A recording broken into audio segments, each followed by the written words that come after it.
I'm DeLacy. As a sculptor, I work exclusively in wood. As you can see, there's a lot of it around here. I actually have about 20 different species here right now. Most of my wood is salvaged from the Pacific Northwest here where I live. And the first challenge of sculpting in wood is finding the wood. I can't just go to a lumber store and buy it because lumber stores sell boards, and I need something with a certain degree of thickness.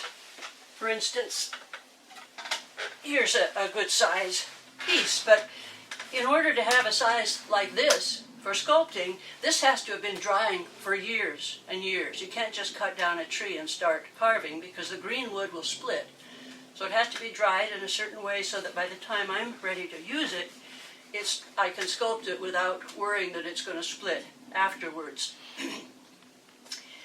So the wood is an organic material which was once a living tree, and every piece of wood continues to have a sense of life to it.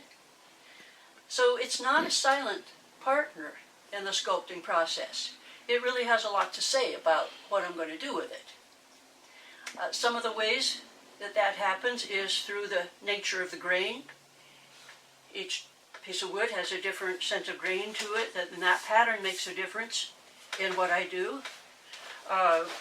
Some wood, like old growth wood, like this is a piece of old growth red cedar, has such a tight grain that you can hardly even see it.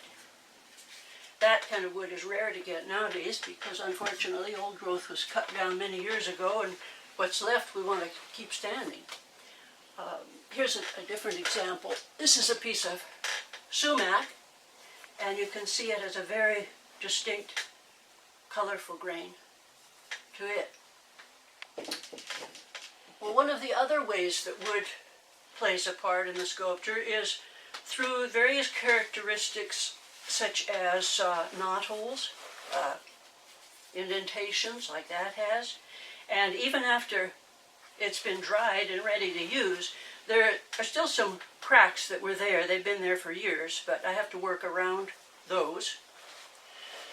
So what happens is that oftentimes I start with an idea of what I want to do, and then I get carving into the wood and discover maybe a crack that hadn't been apparent before. So I have to work around that, and maybe I find a knot hole, and pretty soon I realize that what I thought I was going to do isn't going to work.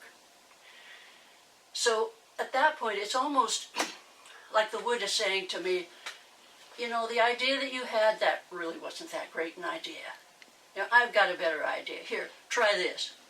And so then I have to pay attention to what the wood is telling me and go with what looks possible. But the interesting thing is that often when that happens is it turns out to be better than what I had in the first place, the idea that I was going to do. So, well, that's life, isn't it?